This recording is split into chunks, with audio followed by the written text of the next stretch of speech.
welcome to the next episode of The Conscious Female Founder. I'm your host, Sally Tarbox. I'm the proud owner of this podcast and YouTube channel. I am also the proud owner of a company called The Empowerment Movement, where I coach other women and female entrepreneurs on how to add passive income to their business. I've also had the absolute privilege of being on Fox TV, Women of Influence in the States, and I'm also an international best-selling author. But today is not about me. Today is about one of my business besties, an absolute queen of money. It is Rebecca Barr. She is a business alchemist and money mentor. Thank you so much, Bex, for coming to sit with me today. And disclaimer, this podcast actually wouldn't be going if it wasn't for you, because I know we had a conversation back before Christmas, and you are always my number one, like, yes, girl, because I tell you these ideas and you always sit there and you're like, yeah, you can do this, you could do this, you could do, and so if this podcast wouldn't be around if me and you hadn't had a cup of tea and a conversation a little while ago. So thank you from the bottom of my heart. But obviously I thought I'd leave this opportunity for you just to introduce yourself of who you are, so for people who don't know you or have never kind of been in your world, who you are and what you do. Oh, thank you so much for that introduction. And I absolutely love that, because that's the thing. We were just talking a second ago about like business, and as we always do, because it's just an extension of who we are as women wanting to show up and serve. And it gets to be easy, right? So, I love that we just had a conversation and now here we are.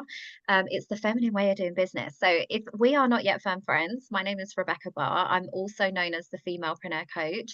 I am an award-winning entrepreneur, money mindset mentor, and business alchemist for conscious female founders.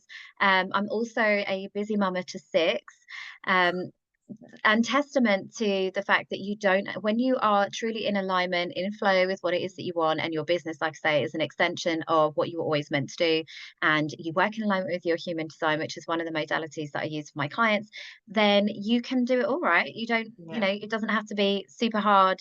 You can have everything that you want. You don't have to choose, which is why I have so many kids and a homeschool and I have multiple businesses.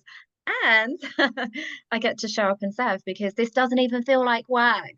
We were literally just having this same conversation off camera a second ago, and I was like, oh, we better press record. Because it doesn't even feel like work, It doesn't feel like work. It doesn't at all. You are an absolute queen in this world. You really are. I like, when I first met you, you told me how many kids you had and you were running these businesses. I was like, what the heck? Like, I struggle with one. But you absolutely talk the talk and you preach what you say, and you do it so amazingly well. Now, obviously, you've got lots of children, but you've been in the business world for quite a long time, haven't you? You've been in this sort of entrepreneurial space. So just take us back to kind of how that came about, because I know obviously you've done your bricks and mortar, you've done group events, you've got group coaching, you do one-to-one private coaching, you've been on TV, every magazine that I think I've ever read, like, newspapers. But where did it all start for you? Oh, thank you. And I'm a manifesting generator, by the way. So if you know, have we ever done your reading? No, Sally? we need to do mine. Girl, we need to get that done, because you'll know that once you get into human design, this is how I was always meant to operate in this lifetime. We're meant to have like lots of, like a cat with 9 lives. We're meant to go through a lot of learned experiences so that we can share that wisdom with the collective. So I forget, and sometimes I talk to people and I'm like, this one time at Bankhead, and I forget, and I'm like, oh yeah, I totally used to like live in Dubai before it was a thing, and I totally used to do the thing. And I think that's also a mum thing, though. When you have kids, you forget. Like, it goes out your brain. But so basically how that kind of came about, now I'm not going to lie to you and say I always had this inner knowing and this burning desire, and one day I just backed myself. Girl, no, I was so repressed. I was such a like people pleaser in the closet. I would have stayed there forever, because I had a very like turbulent childhood, a lot of uncertainty. My dad passed when I was young. It meant that I was homeless twice when I was a child. Money was always a struggle. I had a very abusive household. I bounced around from family members. So when I got to my kind of like young adult age, I bought my first house at 18, and all I really cared about was just kind of settling down and being safe. So I was so far in the matrix. I would have given like Keanu Reeves a run for his money, because I was so happy to be there and so grateful for any scraps of success that I had. But when I had kids, that for me was where I was like, interesting.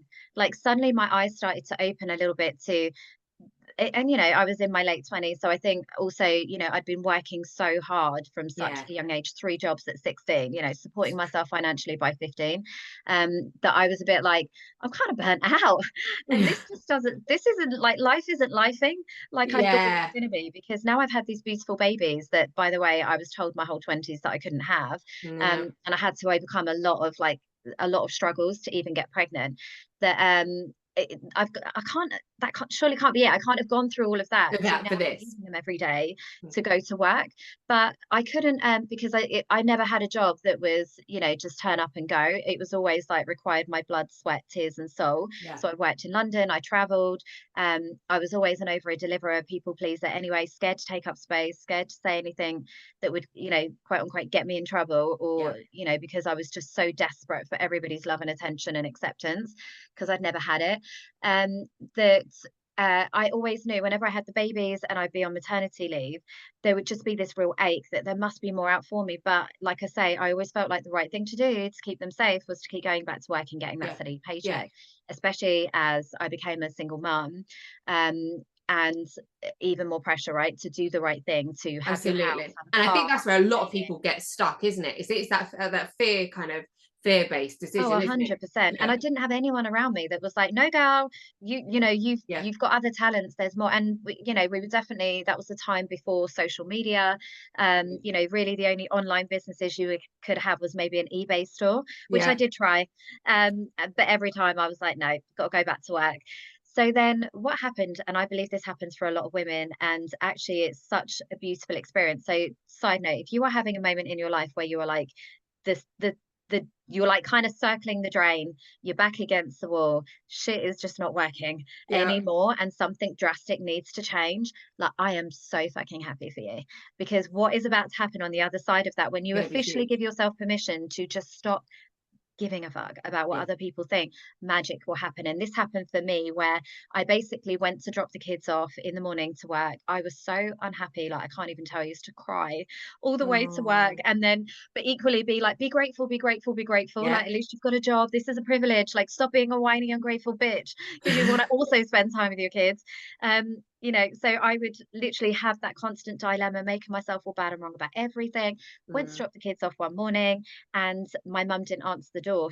So essentially she kind of reinvented herself with my kids. She relocated to the house opposite mine. She used to Oh, have them while I went to work, and she'd essentially had a stroke. And that shit. moment, that was the end of my corporate career, Yeah. because when I then went back to my bosses that I'd spent 5 years bending over backwards Grafting. and doing Yeah. more than I should and working on maternity leave, I had like literally, the stuff that I went through in corporate was a joke. And then basically they were like, "Yeah, I don't care.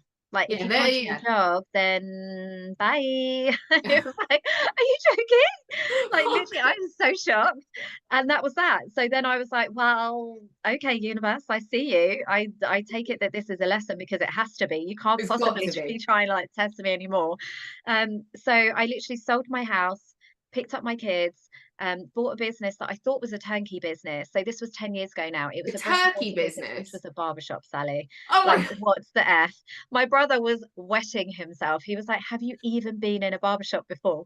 I was We're like, like, no. "No, and I it's full of boys, and reckon. they smell, and the floor's sticky. I don't want to go in there." But what I thought I had bought was like a turnkey business, Yeah. where it was already making loads of money, minimal risk for me, who had absolutely no clue what I was doing, and that pretty much I could just turn up and life could continue. And now I Yeah. get to do the school run.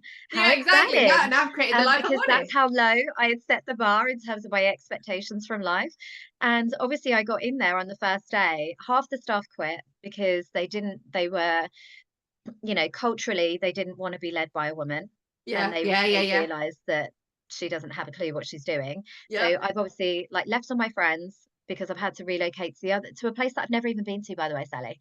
I moved to like the other side of the M25, and I still now use my sat nav to go food shopping, because I freaking love I'm this. not from this area at all. So it was so funny. Like, I'd literally never been, and I used to drive every day from my house to the barbershop, because I didn't realize if I just went one road over, it's one straight road into town, I could get there in 7 minutes. So Brilliant. I every love day that. I was paying £700 a month on parking, because I didn't know it was so close to my house.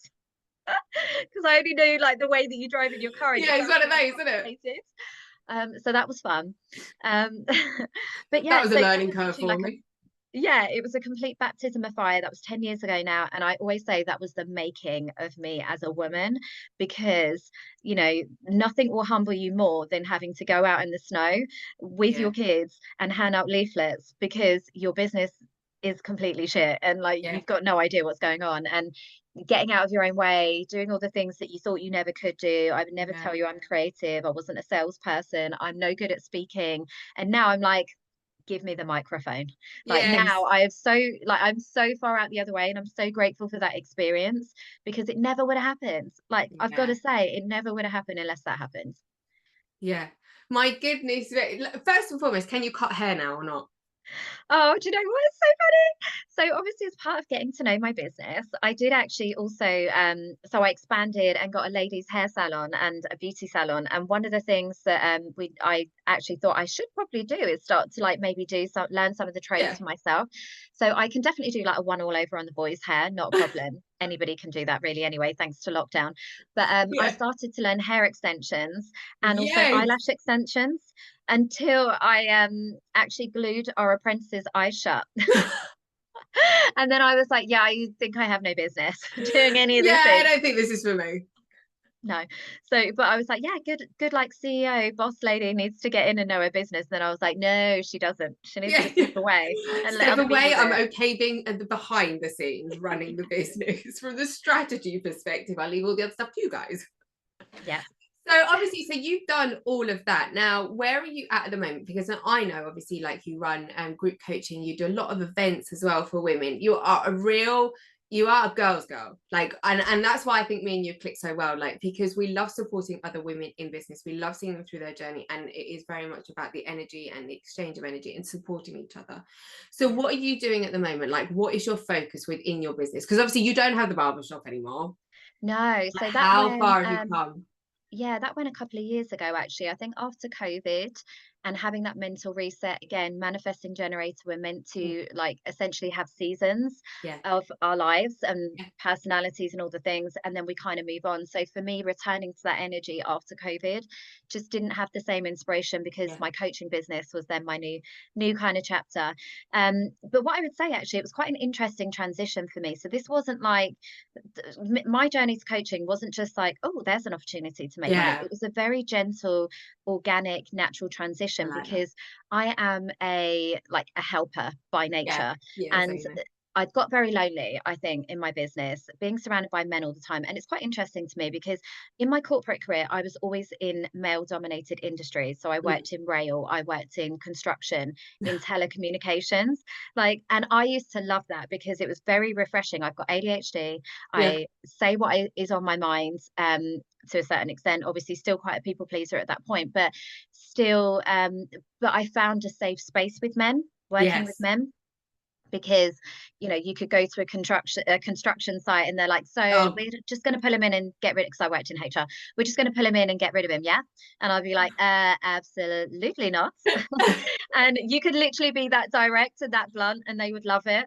But obviously then when I would come back to the office, being in a female environment, yes, it's because all the very HR different. professionals were women, it would be very catty, Yeah. very judgmental. Like I actually used to have to go to the toilet to cry because I'm also a big empath. And Oh if my, dealt with a lot of very like construction, mental health, yeah, suicide, all of those sorts of things, it took a lot of toll on me mentally. um so I had kind of like found my way in the barbershop, like again, reinventing myself, learning to speak up for myself with the guys who essentially thought they were going to dominate me at 5'1", and they're all like 6'4", yeah, tattooed, like barbers, and I'm like, and I'm always pregnant. yes. So I'd be like little tiny pregnant. I'd be like, howdy. This That's is not not me. happening today. Um, but I got quite lonely with that a little bit because again, it's like actually I miss the softer side. I want to wear heels. I want to have like a deep conversation rather than like whether this girl's fit or like just the Yeah, barbershop banter is eye-opening. And it was just, yeah, so I was like, I'm looking for something else. I started networking myself just to essentially because also I didn't have any friends, and even to this day I yeah, always joke I don't have many, because one of the reasons I have an academy, which is called the First Generation Academy, and it's for women, conscious founders. Doesn't actually have to be women, but people that are going first in their families, because that was my journey, and it was so lonely. So not only did I not have family supporting me, but I also lost all my friends, because when Yes. I relocated and then I wasn't as accessible and available and, you know, tolerant and up for Yeah. everything like I used to be, suddenly you're cast out from the tribe, and Yes. the sister wound is real. So again, like I was looking for like adult conversation, because, Yeah. you know, single parent and all the things, and then also friends. So I started to do that, and then I just would meet these beautiful women that would have these incredible business. Obviously, I was quite a prominent part of the high street, the local Yeah. chamber of commerce.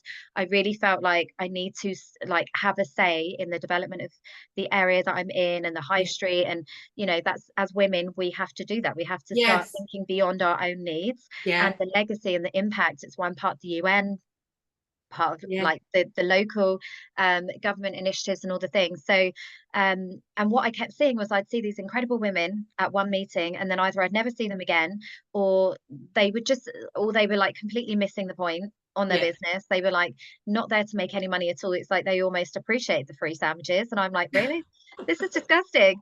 um or they just weren't pushing themselves out there, and I'd end Yeah. up going round, I'd meet a friend, and I'd introduce them to Yeah. everybody else, because they wouldn't talk up for themselves. And Girls. I'd be like, you need to come and meet this woman. And I just met this person. And it's the kind of thing I've been doing since I was 4 years old in the playground, wanting to, you know, who wants to play like kiss chase? Yeah. And you go round all together. Um, but yeah, so that was kind of how it evolved. And then, you know, I just saw, you know, especially in the high street, like more and more independent businesses come and go. And it just Mm. started to piss me off, to be Mm. honest. And I think a lot of great business innovation is born from pissed off women. Yes. I think it probably is. I think you've absolutely nailed that. Yeah.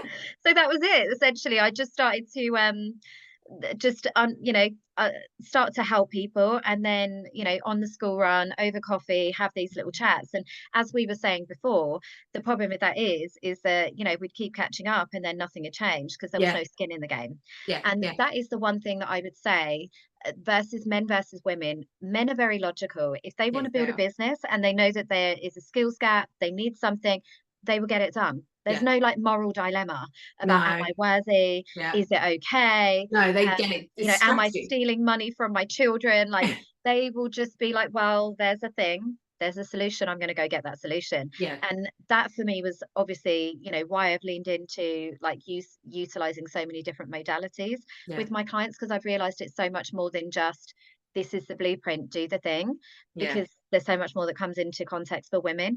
And then I felt even more like compelled to, right, well, let's fucking go, because these women need me. They need my Yeah. energy and my masculine, as well as the feminine side of Feminine. me that is more nurturing, because other people are taking the money, or other people are passing them by, or, you know, and no one's winning in this situation right now.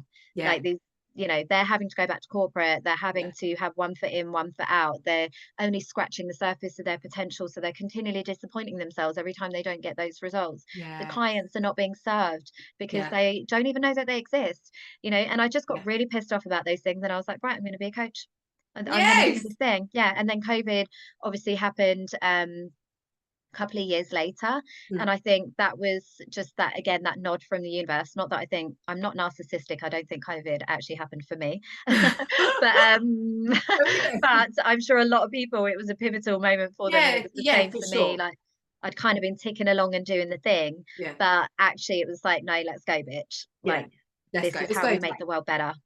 Yeah, absolutely.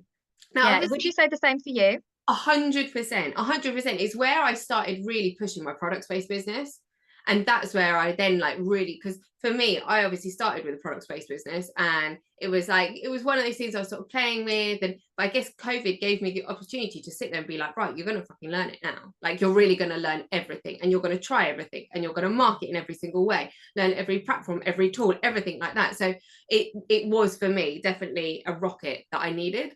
And that's where it all started to take off. And equally at the same time, it was an opportunity for me to kind of see what I was coming up against and what actually needed to be quietly worked on by me, for me.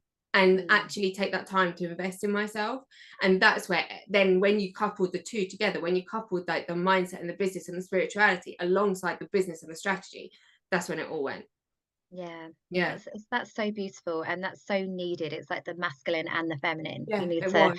You absolutely need the game plan, but you need to have like the softer, you need to have the energy to hold it, right? You know, You do. being an 100%. entrepreneur is no mean thing. Like it is going to test you more than anything else in Oh, life, I think. 100%. And I think it's very interesting as well, because obviously I mean, like, we know about different energy types and things like that. But I think for me, I had been, and I think this is true for a lot of people, and mums in corporate and that sort of thing. I'd been working this kind of this male dominant, like male energy space for so long. So it always been about kind of strategy, food on the table, money in the bank, like, and it's taken me a long time to be able to kind of get that balance of the female energy as well, where kind of like you get the inspiration and you get the flow and you let go.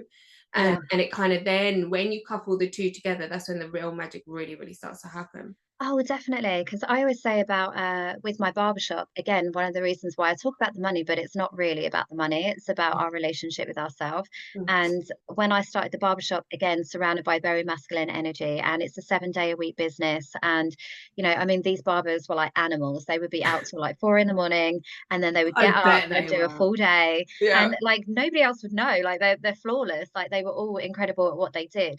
But it did create that hustle culture.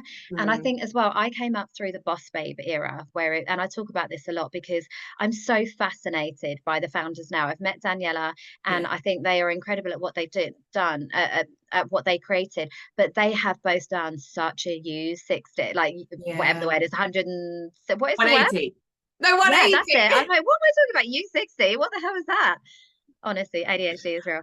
I But love a that. I love 180 on conversations their between us, because this is messaging how it and their goes. positioning, because they know that it's not sustainable. What the legacy that they created is not sustainable. And Yeah. now they've both become mums. They're talking about like soft girl era and, Mm. you know, sustainable business. And it's like, girl, you're the reason. You're the Yeah. reason that I work 7 days a week, because Yeah. I was reposting all the memes about, you know, grind while they sleep, Yeah. coffee, like fueled on coffee and hustling and all of these things, because that was the only form of success at that time that was modeled to me by a woman, and it Yeah. was so masculine. It was Yes. so wrong, and Yeah. it meant that I burnt out, I was miserable, I became resentful towards my business Mm. because you know, when and I think it was a form of self-protection, Yeah, because of I was course. getting a lot of rejection from people around me that would be like, you're too much on socials, like, oh Mm. look, you think you're an influencer, because I was just looking for connection online. So Yeah. I'd be posting like books that I'm reading, and Yeah. you know, but also like these memes where it was like grind while they sleep and those sorts of things, and it was like, actually, yeah, now that is quite aggressive and that is Yeah. quite masculine, and it's not who I am at all. But it was almost like I was wearing it as an armor, because it's like, fine, okay, you've got your beautiful girls brunch on a Saturday, and I'm sitting here cashing up and doing all the Yeah. things like with my kids in tow, like fuck you energy. It was like that. You know, at Yeah. least I'm creating a legacy, trying to tell myself that my miserableness was going to all lead up to something beautiful. And the reality is it never was, because I didn't need to work that hard. I Yeah. never needed to build my business in that way. I should have had more confidence and backed myself and built Yeah. something original. And without all the pressure of the overheads and all the things. Mm. And then, like I say, COVID for me was that. It was that. Well, actually, I say that it wasn't that. It was actually before then, I think, because I remember I had 1 day's maternity leave with my son, and I didn't One even. day. And the only reason I had that was because they kept me in overnight, because I had him at like midnight, and and they actually said to me, "You can go home if you want," and I was like, I literally just pushed him out like 20 minutes ago. At Shut 20 up. minutes, Sally, and my labor was 20 minutes. And I was like, I'm sorry, did we rent this room by the hour? Like, I've already given you like a quick delivery, What? and now you're trying to push me out after 20 minutes. And they're like, well, we can see like everything's good, you can go. And my What? partner, who I work with, and obviously we're still together now, but we laugh about this, and he claims like he never said it, but he did, because he was very much in that masculine energy with the Yeah. boys and all the things as well. But they said like, you can leave after 20 minutes, and I was like, No. I would rather stay if that's okay. Like if I'm not inconvenience in anybody. And do you know what they did, Sally? They didn't have any room on the maternity room ward, so Yeah. they actually like took me downstairs past the morgue and put me in like I don't even know ward wing this was. There was nobody else in my room. I was so fucking scared. I slept with one eye open. I don't even think I slept because I was scared that somebody, like, I was right near the exits and the bins, and I was like, Oh somebody my could literally just walk in and God. steal my baby. So I don't think I slept. But my partner was like, you need to like stay, try and get some sleep, because you're gonna need to do payroll tomorrow and we've got to go into the shop. So he literally drove me from the from the hospital home to have a shower, and then I had to go into the shop after I just birthed a human, Oh because my that was the God. toxic hamster wheel that I was on, Yeah. where it was like, and I remember having a miscarriage actually, and having to do payroll from my phone from the Jesus hospital Christ. prior to having Luciano. And Yeah. it's like, I just remember that moment where I'm like, hang on, I did the thing, I escaped from corporate, Yeah. I'm on every And school run, now, but this is still not it. And yeah. I think, you know, every step moves you closer to where you're ultimately meant to be. But if any of it is feeling like that, then there is another step or another evolution that needs to come Yes. through. Don't I settle. Don't absolutely agree with you. accept that that's how Yeah. it needs to be for Yeah. us as women. We don't have to put up with that shit anymore. Yeah, I absolutely agree with. My goodness me, you are such a powerhouse. Now, obviously, you do a lot of work with money, don't you? You are our money queen. Your money Yeah. story itself has been quite an incredible one because, like you said earlier, it wasn't one of these ones where you grew up in a household where it was kind of handed to you on a plate, and you are literally the hustle, the grind, the rags to riches, back down to rags again, back up to riches. But you teach a lot to do with money and how money energy works, don't you? Yeah. And that's what you're creating at the moment, is almost like this group of women who are rewriting their money story and are obviously putting the strategy and energy into their business to become almost like the first millionaires of their family, really, and their generation. Yeah. Because How does that's what that they work? aspire to. That's the thing. Like, success looks different for all of us. It doesn't have Absolutely to be right. those big numbers. Mm. Actually, to after a certain extent, it doesn't mean anything. It's about how that money is coming to you that actually makes the difference. And Yeah. I love it because we've got a shared mentor, haven't we? And Yes, we I have. remember saying to her how refreshing it was meeting her, because her version of success, I mean, obviously she's a very wealthy woman, Yeah, but she has so much beautiful, like, work-life balance. she She does. is living life entirely on her own terms, traveling with her young family. And I was like, Yeah, you are the first mentor that I have ever met yeah, in the whole, like, last 10 years that I would actually like to replicate your success. yeah. Because all these women that are in their masculine working 24/7 with, like, a Oh, machine what we of a want. business that, Mm, yes, it's making 7 and 8 figures, but they don't have kids, they mm, don't seemingly have a life because they're yeah, committed to their business 24/7. None of that that remotely aligns is with me. what I want, and No. I've really struggled to find somebody that, you know, has gone before me but isn't trying to build that. So that's what I mean, like, it doesn't necessarily have to be that thing. But and why I feel so passionate with women, again, in that scenario, is because I didn't even realize, again, in my business, I was making more money than ever. And Yeah, part of my story, I talk a lot about financial self-sabotage, because I became a self-made millionaire by 25, but I walked away from 99% of it. yeah, I self-sabotaged it. I built that a property portfolio with a partner, didn't feel worthy of the success that we created, even though it was me that was driving it. And I yeah. know a lot of women do this. You know, we leave relationships, we feel like we're a terrible person because we want something more. If the Yeah. other person is hurt or difficult or, you know, mean, we don't want to stand and fight and for what we are meant to, you know, the success that we deserve. So we just let them have it. And how many women have lost their fortunes because of that, just because they don't Yes. want to be unliked or, you know, deemed to be a bitch or any of the things. But that was essentially my journey. Nobody stopped me, not any of my friends or Yeah. my family, anybody. They were like, yeah, he is really sad, like, you should just let him have it, start again, like, you're young. Oh, And that's no. what I did. And then I again built myself up, but, you know, and did all the right things. And then when I became a business owner, and I was literally, like, tripled my salary overnight, because even though the business was failing, it was still taking a lot of money. Yes. And then I obviously scaled it from there, tripled its turnover again. But I didn't feel worthy of that money. So it only came to a head when I had a 3-day audit from HMRC, and I was pregnant with Luciano. Like, my morning sickness was through the roof. It was the hottest day ever. And my Oh, accountant had come to join me because, again, first, like, it was basically because it's cash business. It's yeah, not yeah. anymore. But barbershops are notoriously cash businesses. Yeah, That yeah. raises a lot of red flags to HMRC. Of So they course. wanted to come in and kind of go through absolutely everything. And everything was amazing because I am, like, so diligent and so bloody bloody like trustworthy and all the things. But after the 3 days, my accountant literally turned around to me, and he hadn't said anything the whole time, but he turned around, he was like, "Are you okay?" He was like, "You are literally like, now I've seen all these expenses. You were literally spending your money like you fucking stole it. What is going on? Like I was spending like £600 a month on coffee for Oh my my staff God. because I was like, but then they might leave and they'll appreciate it." He was like, "They don't give a shit about your coffee. They're just taking it because you're giving it to them. Do you Because think if it's somebody free. else pays them £10 more a day, that they wouldn't leave because you buy them coffee? But that £600 that you're wasting is coming out of your profit. Yeah. So stop it." I was like, okay. So that was quite an interesting conversation. So I was like, wow, that is the first time in my whole life that anybody has ever asked me about any of those things. Because up until that Mm. point, what I didn't realize was there are a lot of people in my circle right now that are profiting from my trauma, in the sense Yes. that no, I'm not lending them money. I don't think I necessarily lend, siblings and, Mm. of course, Yeah. but even with that, not really. And my brother, they always paid me back and all the things. But there's a lot of people that are profiting from my trauma from being young, because Yes. I pay for coffee all the time. I'll pay for the dinner when we go out. Yeah. I worked out, I had one friend who was my best friend for years, so I don't begrudge it. And money's gone now, so it doesn't matter. But when I connect the dots, I'm like, wow, that is so interesting.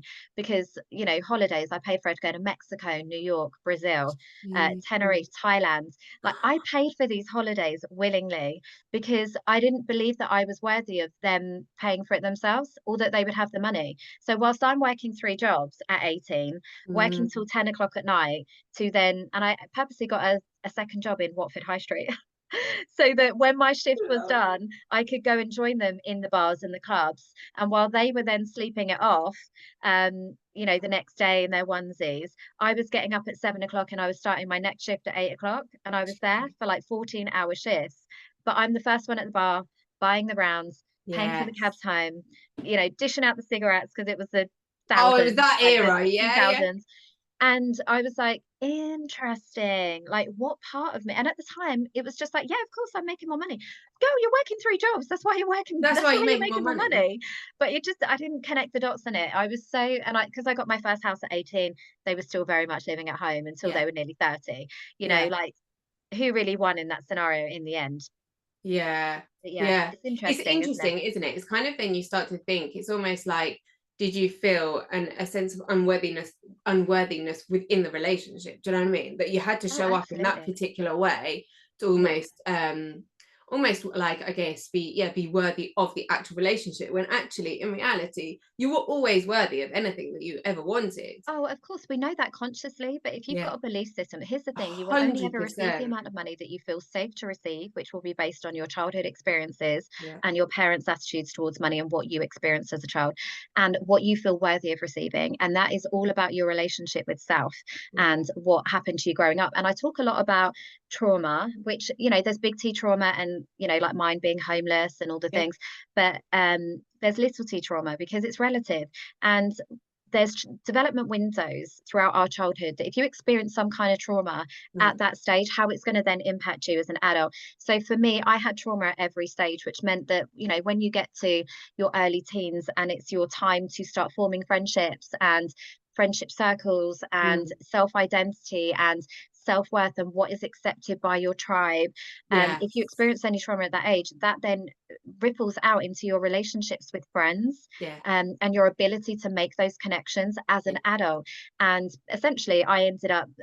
One of the things that happened to me was that I ended up moving like infant school twice, primary school twice, high school twice. So I was always the new girl. Yeah. Therefore, I was always having to like blend into the background, be very accepting, Yes. never had an opinion, never had a tantrum, never had, I almost became emotionally detached from, Yeah. disassociated from my own emotions because I was always wanting to fit in. So then when I became a young adult, found this circle of friends, I so desperately wanted to be liked. And Yeah. the sad thing was they were all family. So they were all like cousins and Yeah. you know, they'd known each other since nursery days. Yeah. And that I always felt like the outsider because we only just met when we were like 16, 17, 18. So I was always on the back foot. And that's exactly what I always thought. Well, if I fall out with this person, or if I say something, or if I've got an opinion, and I thought, then that's my whole circle gone. So Yeah. I was always very much like, it's okay, I'll host the party, I'll do the thing, I'll arrange the night out. It's fine, I'll pay for the holiday. You have to come. Like, I was just Yeah. so desperate to be loved by Yeah. these girls who ultimately, when I needed them most, weren't But there. And are they in the wrong? Absolutely not. Are they yeah. bad people? No. Absolutely not. They are good people, but just, didn't realize what Yeah. I'm looking at it through my lens. They're Yeah. looking at it through their Yeah. lens, and they'll probably be like, well, Rebecca never texted us back. She Yeah. suddenly disappeared, like, da da da da, because they weren't really invested in that Yeah. relationship. It was Yeah. me holding it together. So when I Yeah. step back, they just let it So happen. interesting, isn't it?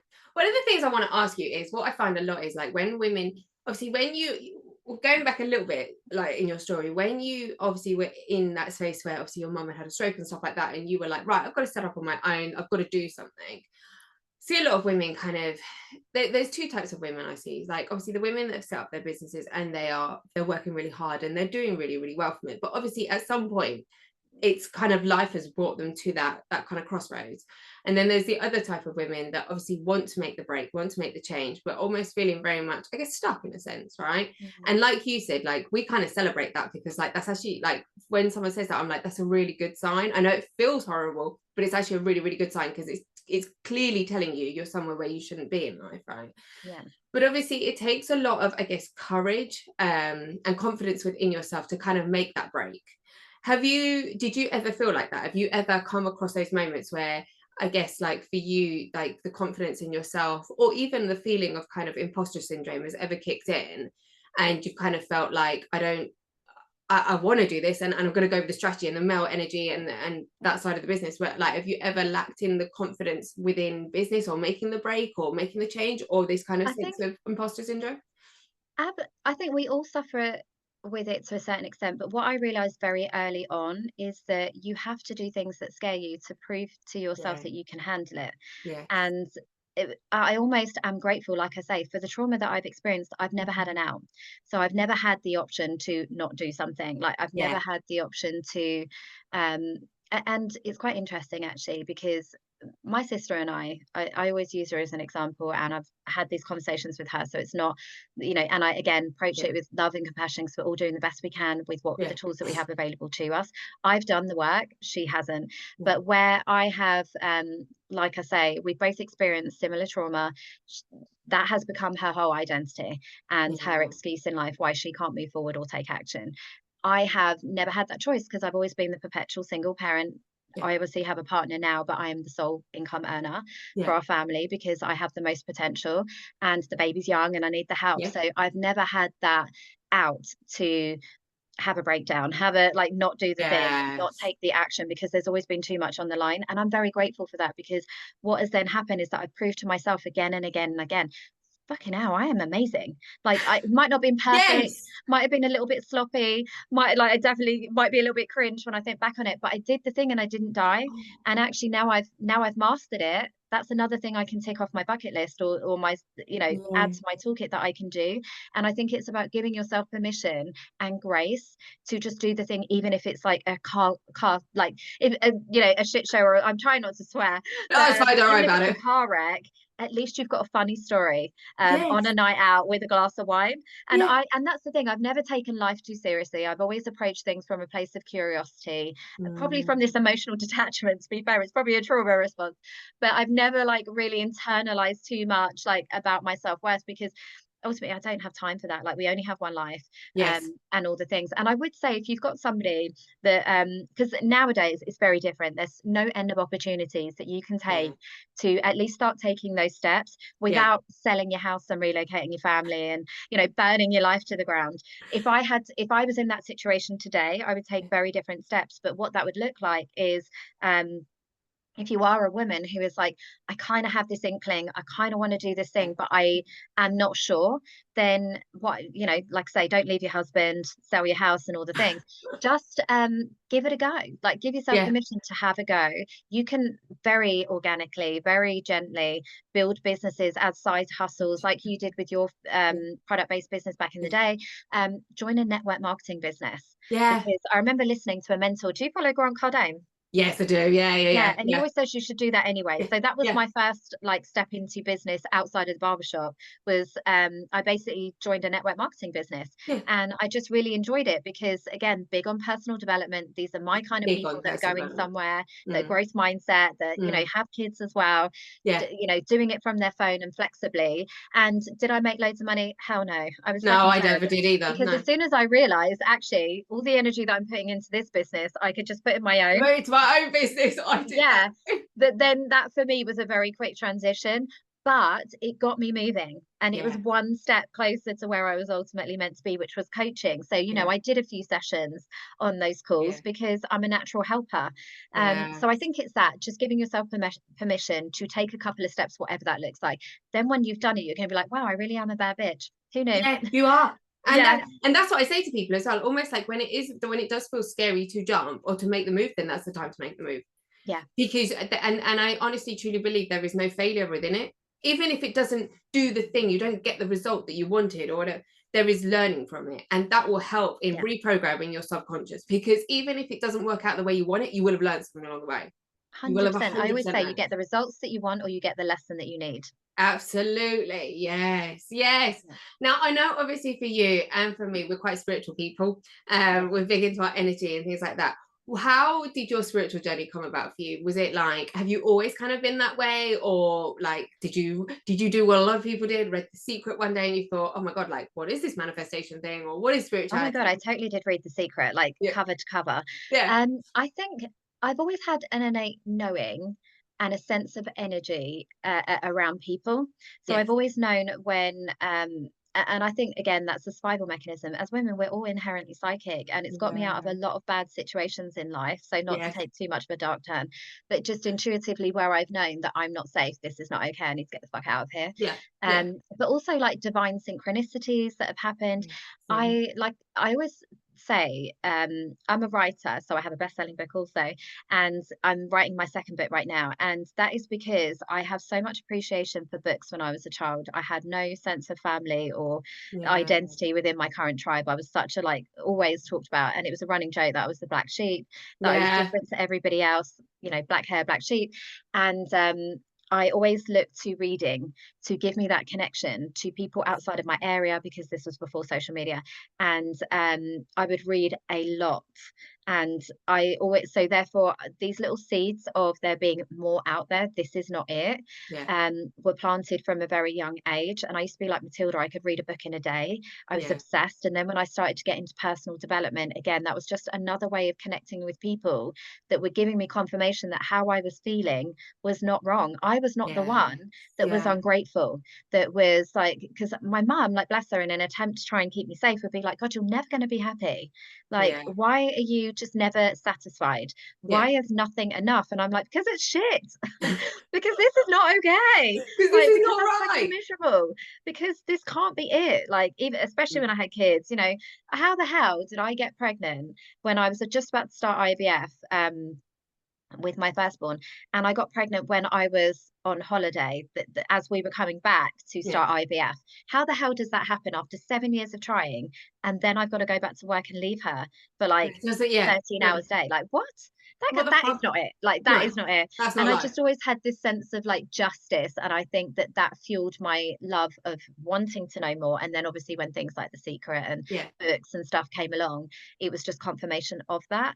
But Yeah. I have always had I've always been a goth at heart as well. So I've I always had a love sense this. of like the supernatural and Ouija boards, and obviously my dad passed when I was young, so I always had a morbid curiosity of, Yeah. you know, dead people and spirits. And That's why you slept next to a morgue once, babe, I think. yeah, you what, you live next to No, what? I said that's why you slept next to the Oh morgue yeah, that's once. how I ended up next to the morgue. Yeah. But almost like terrified of it at the same time. Yeah. And just, yeah, but so definitely it's always been part of who I am. I always joke that I was Wednesday Addams growing up, Love and I'm so that. here for it now because I'm like, yes, girl, it's fashionable. Yeah. Um, but so yeah, where would you say yours came from? I think definitely mine came from a sense of feeling very stuck. I remember having a conversation with a friend of mine, and I was like, oh, like I feel so stuck in life, a little bit like you. Like you kind of get to a point where you're like, is this it? Like, this is shit. Like Yeah, this is shit. Like what the hell? Like why have I don't know, gone to school? Why have I gone to university? Why have I done all these things to get to here? Like what? yeah, And I remember having a conversation with a friend of mine, and I was like, I feel real stuck. And she's very much like me. She's like the slap and the hug at the same time. Because she's yeah. kind of like, well, bitch, if you want things to look different, you've got to change. So sorry. And she was Sorry, not sorry. yeah, literally. Because I think when you're very starting back at the very beginning, you kind of look to go to your friends, and you kind of feel like they're going to have the magic answer, and Yeah, they do, and they don't, right? And she was a huge poignant part of my life because she very much recommended to me a couple of different coaches, and I'd never even heard of kind of self-development. I'd never heard of mindset work, like I never heard of manifestation. So she said to me, she was like, look, just go and start following these women and seeing what they're doing, because actually they've got a lot of sense in what they're saying. So, and I was real skeptic, because I think because I was coming from this real like male energy place, and I didn't know it at the time, I was just like, what is all this woo woo shit? Like, what the fuck? But actually, as I kind of then started to invest in just listening, I think it came from a place of curiosity, because what they were saying really intrigued me about kind of manifestation and how actually we're energetic beings. And then, when you start to sort of put the pieces together, and you're like, actually, this shit makes sense. Like, yeah, like reverse engineering, because there's probably been yeah, lots of times in your life where you have actually almost like willed things to happen, you've manifested it. yes, And yeah, when you think about it, it's like, actually, yeah, I did have that knowing that that would come yeah, to fruition or that would happen. And yeah, even like with the babies, like I had very visceral dreams where I was like pushing the pushchair on the yeah, school run. And I was like, I yeah. just like, there's one I've more, just it's known. coming. Like, Yeah, I know it. yeah, yeah. Yeah. And We I just, think that's yeah, that's where it started from, and I still do get those moments to this day. Like I absolutely still, and I think yes, it comes from the work I've done in regards to like my self-belief in myself, but then equally at the same time there is a very spiritual side of it as well. It's like I yeah, was having because I regularly have chats with the universe on my own, like, this is yeah, what we're going to do, this is what we're going to manifest, this is what we're working towards. But I do appreciate the manifestation also comes alongside kind of actually doing the do, right? You've got to yeah, do the work. It doesn't just fall, yeah, this stuff doesn't fall out the sky in your lap. But I think it was interesting the other week I was having a conversation with the universe just on my own, like writing down, like kind of writing a letter to myself.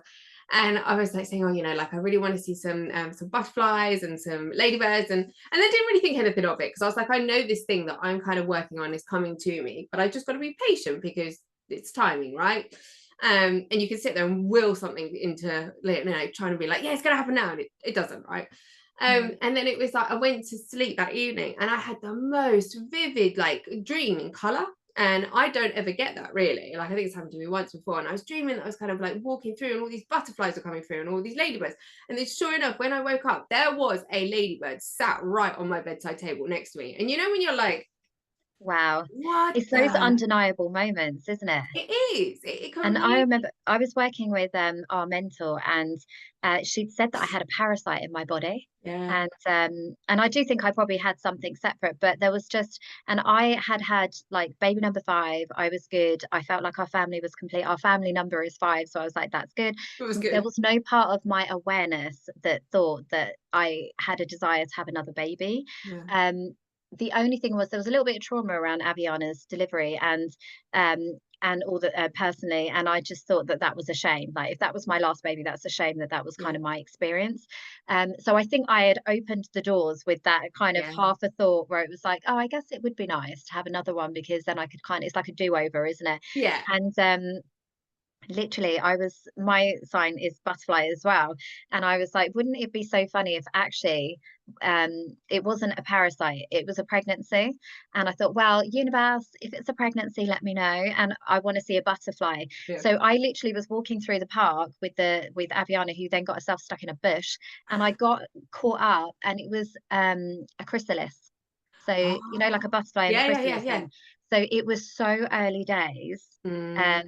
I must have literally like conceived that day or something, It's because crazy. I did a pregnancy test like 2 weeks later, and I remember like laughing about it with Michelle, like this can't possibly be true, Yeah, because I literally have to be like a day pregnant. yeah. And then 2 weeks later I did the test and it was like 1 to 2 weeks pregnant, and I was like, oh What? my God. So it's things like that, you can't deny it.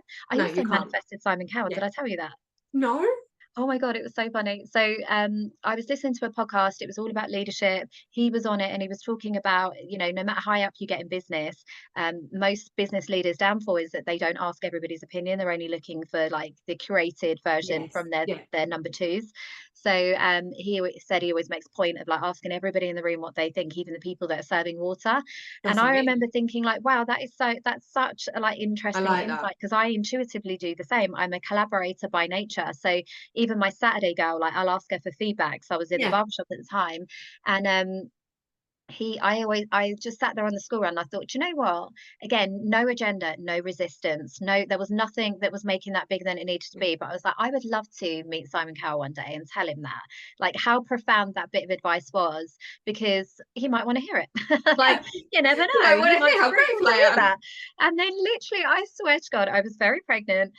It's a running joke that cupcakes are my thing, and I live not far from Harrods. Yeah, So okay. I often go there because they legit sell the best cupcakes you've ever Yeah, tried oh, in your yeah, life, they and they're do. not expensive.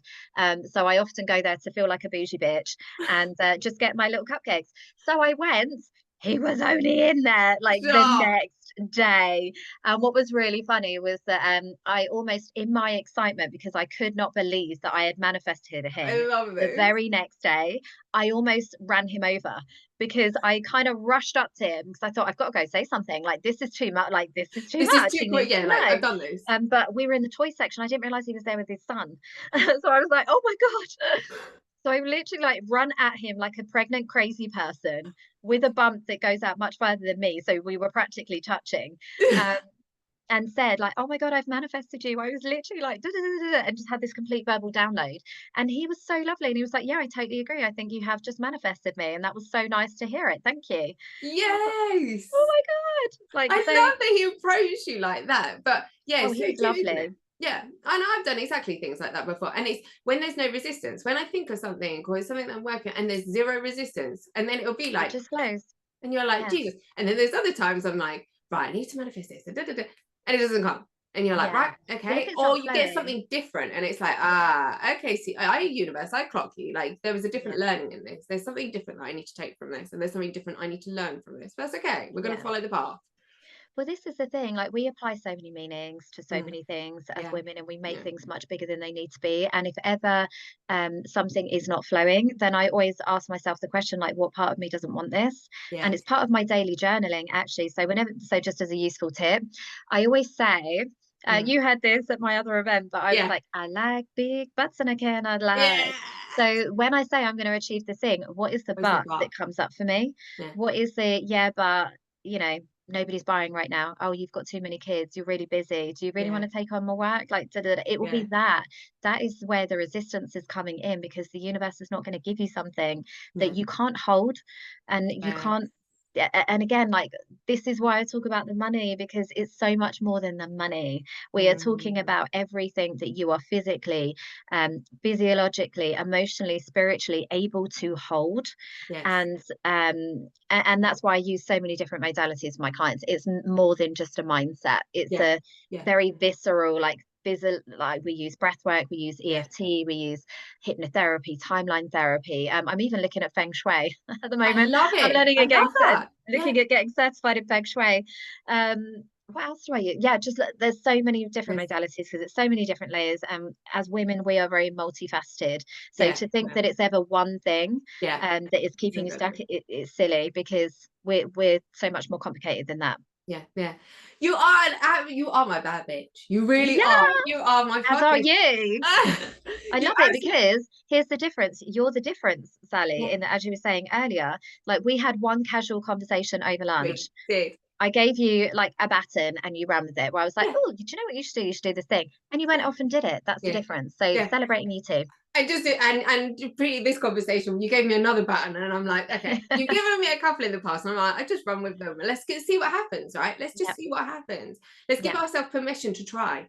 Yes, Yeah, 100%, yeah, 100%. And yeah. if not now, then in the future, Thank you. 100%. Yeah.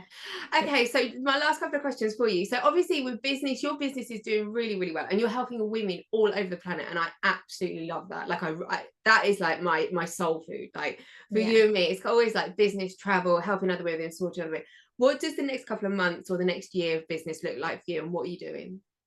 So obviously I've just had baby number 6. So it's You definitely are a the boss. quieter season, but I'm currently writing my next best-selling book. Yeah. I'm planning a big in-person event for women in business, which is a 2-day conference, which is just going to be incredible It's going to next be March. incredible. I'm also planning 1, if not 2 retreats in Morocco and possibly Sedona. So watch this Oh, space for that. yes. I'm relaunching my mastermind, which is just going to be incredible. And I'm also like I've got press features coming up, I've got speaking commitments, and obviously the academy that I'm scaling. So when I just said, "Oh, I'm in my quieter season," what am I talking about? Girl, you But yeah, are you that are is an quiet season for absolute me right now. queen.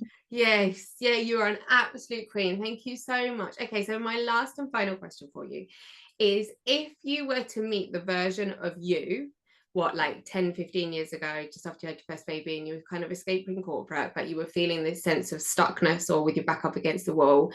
Now, obviously, coming all these years forward, what would be your one piece of advice to a woman like you who might be in the same sort of situation, that I wants to would escape say and wants to create change? your need to be like is keeping you broke. And nobody wins in that situation. So if you can find a way where you can make money in a way that feels really aligned, everybody else around you gets lifted up. So trust the process in that. Yes, I love that. Bex, thank you so much. I love you so much. You're an amazing friend to me.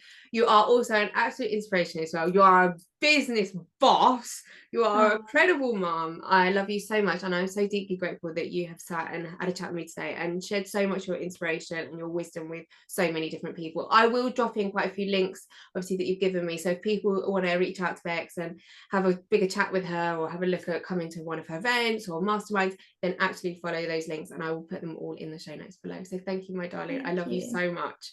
You too. Thank you so Thank you, much. darling. Take care. Bye. Bye.